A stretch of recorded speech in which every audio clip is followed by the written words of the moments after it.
जय हिंद दोस्तों। IUPAC case में ममता बनर्जी की गिरफ्तारी को लेकर के बड़ी अपडेट सामने आ रही है जो मैं आपको आगे बताऊंगा। लेकिन ममता बनर्जी ऐलान कर रही हैं कि चाहे कुछ भी हो जाए मैं इस्तीफा नहीं दूंगी। अब इस्तीफा इनको देना ही पड़ेगा। नियम और कानून के हिसाब से, संविधान के हिसाब से कार्यकाल 7 मई को समाप्त हो रहा है ममता बनर्जी का, और 9 मई को सुबह 10 बजे बीजेपी मुख्यमंत्री का शपथ ग्रहण है बंगाल के। और अब 7-8 ये 2 दिन तक क्या राष्ट्रपति शासन लागू होगा? बहुमत का नियम और राज्यपाल की शक्ति क्या कहती है इस मामले में, आपको बताते हैं। सबसे पहले तो ममता बनर्जी ये एक तरह का अपनी इच्छा जता रही हैं कि मुझे मुख्यमंत्री के पद पे रहना था, मुझे जबरदस्ती हटा दिया, मैं अभी और काम करना चाह रही थी। इस्तीफा नहीं देने का मतलब साफ तौर पे यह है कि वो पूरी पश्चिम बंगाल की जनता को ये बताना चाह रही है, माइनॉरिटी समुदाय को जो इनके समर्थक हैं, कि देखिए कि मेरे साथ गलत हुआ है, मैं हारी नहीं हूं, मुझे हराया गया है। ये एक तरह का विक्टिम कार्ड आप इसको कह सकते हैं। सहानुभूति लेने की पूरी कोशिश कर रही है ममता बनर्जी, लेकिन 1% भी ममता बनर्जी को पश्चिम बंगाल की जनता के तरफ से सहानुभूति नहीं मिल रही है। अभी देखिए बहुमत का नियम क्या कहता है कि लोकतंत्र में जिसके पास भी ज्यादा सीट होती है, जिसके पास बहुमत होती है, जैसा कि बीजेपी के पास बहुमत है, इनको किसी पार्टी को अपने में मिलाने की जरूरत नहीं है। 208 सीटें बहुमत में सरकार है, तुरंत सरकार बनाने के लिए ऐलान कर दिया बीजेपी ने। अब बीजेपी के पास सबसे ज्यादा सीट है, बहुमत में है, और सरकार वही चलाता है। ये बहुमत का नियम है, आप इसको तोड़ नहीं सकते हैं। और ममता बनर्जी हार चुकी हैं, बुरी तरीके से हार चुकी हैं। इनका 100 सीट भी नहीं आ पाया। अब कानूनी तौर पे इनको इस्तीफा दे देना चाहिए, ये बहुमत का नियम कहता है। लेकिन ममता बनर्जी कह रही हैं कि चाहे कुछ भी हो जाए इस्तीफा तो नहीं दूंगी। अब देखिए राज्यपाल की शक्ति यहां पे क्या कहती है, जरा देखिए। अगर कोई भी मुख्यमंत्री हो जिन्होंने चुनाव लड़ा, उनको बहुमत नहीं मिली, तो अगर वो इस्तीफा नहीं देता है तो जो गवर्नर है यानी जो राज्यपाल है उन्हें बर्खास्त कर सकता है, डिसमिस कर सकता है। इतना अधिकार एक राज्यपाल के पास होता है। और राज्यपाल राष्ट्रपति को चिट्ठी लिख करके बता सकता है कि राज्य में संविधान का पालन नहीं हो रहा है। इतना पावर है राज्यपाल के पास। अभी देखिए आर्टिकल 356 राष्ट्रपति शासन लगाने को लेकर के नियम क्या कहता है कि राज्यपाल की रिपोर्ट पर केंद्र सरकार की सलाह से, यानी सेंट्रल गवर्नमेंट की सलाह से, राष्ट्रपति यानी द्रौपदी मुर्मू जी को चिट्ठी लिखा जाएगा सेंट्रल गवर्नमेंट की तरफ से। राज्यपाल जो रिपोर्ट देंगे कि ममता बनर्जी पश्चिम बंगाल के अंदर इस्तीफा नहीं दे रही हैं, तुरंत राष्ट्रपति जी ममता सरकार को, ममता बनर्जी को हटा करके पश्चिम बंगाल में 2 दिन के लिए राष्ट्रपति शासन लागू कर सकते हैं। यह अधिकार है, ये 2 दिन का मैं आपको बता रहा हूं। 9 मई को तो कोई नहीं रोक सकता है बीजेपी के सीएम बनने से, शपथ ग्रहण लेने से। 9 मई को 10 बजे तैयार रहिए। 8 तारीख को सारे विधायकों का एक जगह इकट्ठा करके वहां पे नाम फाइनल होगा, और 9 मई को 10 बजे शपथ ग्रहण होगा। 22 राज्यों के बीजेपी के मुख्यमंत्री भी वहां पे मौजूद होंगे, अमित शाह, नरेंद्र मोदी जी भी उपस्थित होंगे। ये सारा पब्लिकली है, आधिकारिक तौर पे ये सब पुष्टि कर दी गई है, ये बातें कह दी गई है। अब ममता बनर्जी कितना भी हवा फैला लें उससे कोई फर्क नहीं पड़ता है। राज्य की कमान सीधे केंद्र और राज्यपाल के हाथ में आ जाएगी।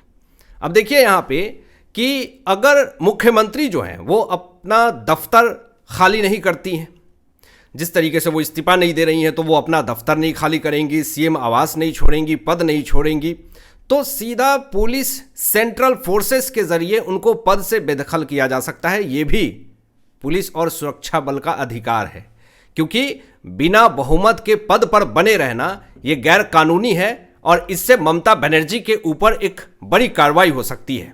दूसरी चीज यहां पे आईपैक को लेकर के ममता बनर्जी की गिरफ्तारी कैसे हो सकती है, अभिषेक बनर्जी यानी ममता बनर्जी के भतीजे की गिरफ्तारी कैसे हो सकती है, इस विषय में भी एक बड़ी खबर दोस्तों सामने आ रही है। आपको बता दें कि आईपैक की शुरुआत टीएमसी से कनेक्शन कैसे हुए थे, पहले आपको यह समझना होगा। 2019 के लोकसभा चुनाव में खराब प्रदर्शन के बाद ममता बनर्जी ने अपनी पार्टी टीएमसी की छवि सुधारने के लिए और 2021 का विधानसभा चुनाव जीतने के लिए आईपैक को काम पर रखा था।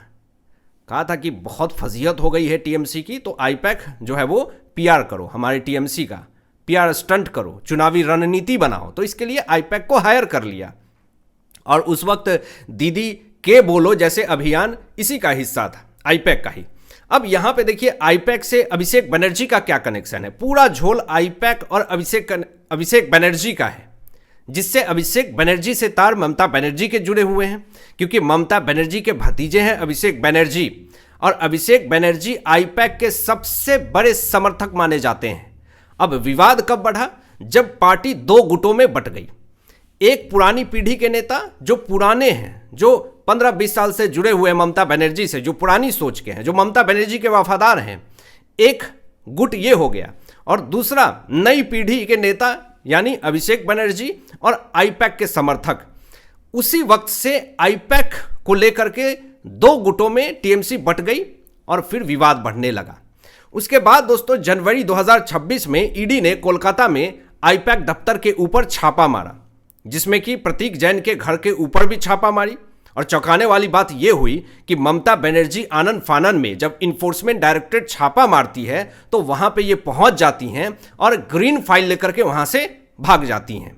अब उनके ऊपर, ममता बनर्जी के ऊपर जांच में बाधा डालने, लैपटॉप और फाइलों को हटाने का आरोप लगाया गया, जिसमें कि मामला सुप्रीम कोर्ट में भी गया और सुप्रीम कोर्ट ने भी ममता बनर्जी को लताड़ लगाई कि आप एक सिटिंग सीएम होकर के आप फाइल लेकर के कैसे वहां से चली गई।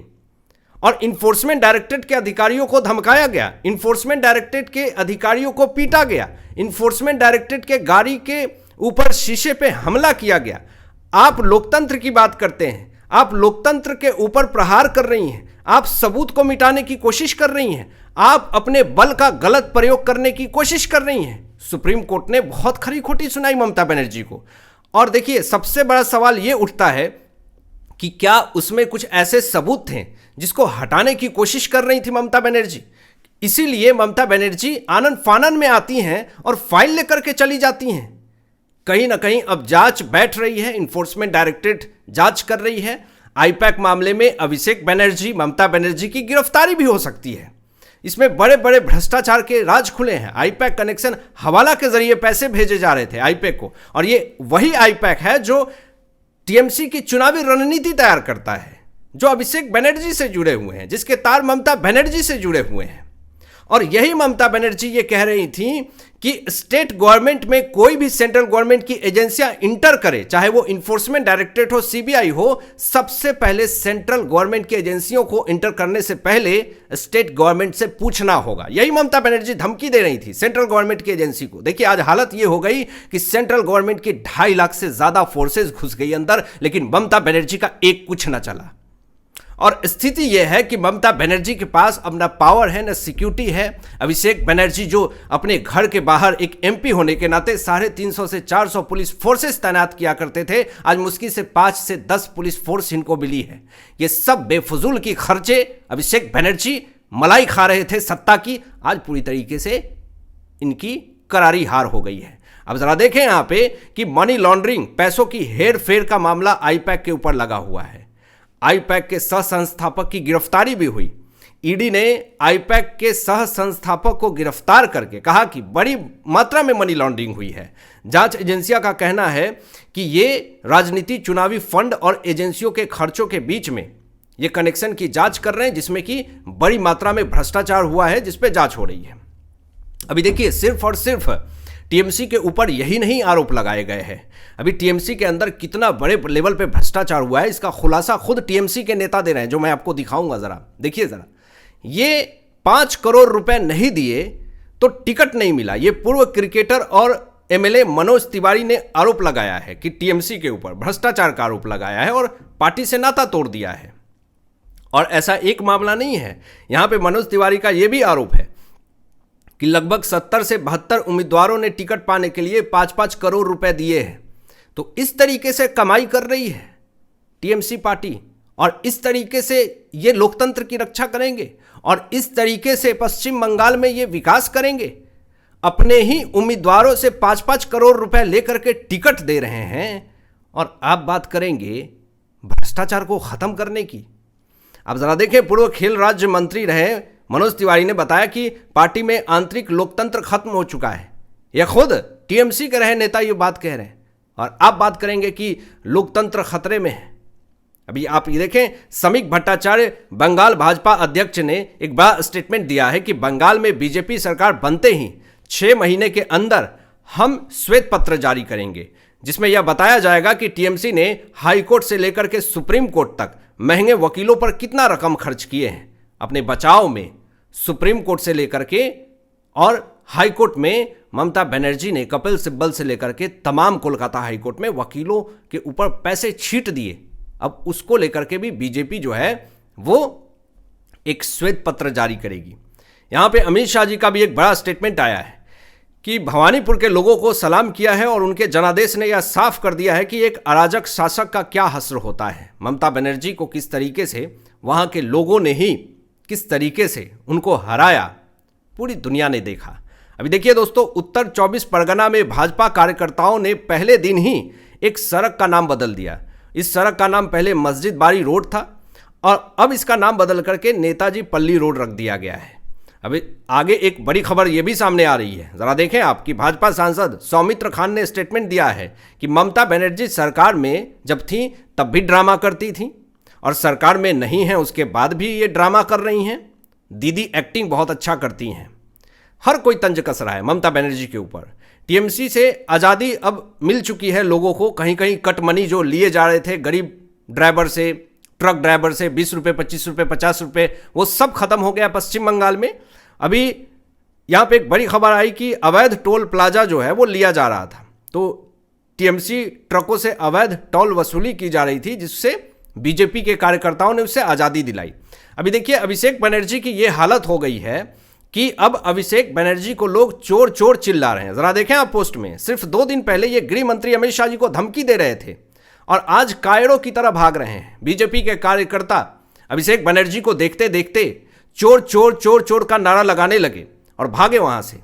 बड़ी खबर दोस्तों ये है कि अब टीएमसी के नेताओं में भगदड़ मची हुई है जिन्होंने भ्रष्टाचार किया है। तो इसको लेकर के भाजपा बंगाल ने एक बहुत ही सख्त चेतावनी दे दी है और कहा है कि टीएमसी के गुंडों, ये मत सोचना कि बीजेपी में शामिल होकर के बच जाऊंगा। भाजपा में शामिल नहीं हो सकते तुमने भ्रष्टाचार किया है, तुमने लूटा है तो लौटाना पड़ेगा, लुटेरों का हिसाब होगा। ये नरेंद्र मोदी ने भी ऐलान कर दिया था।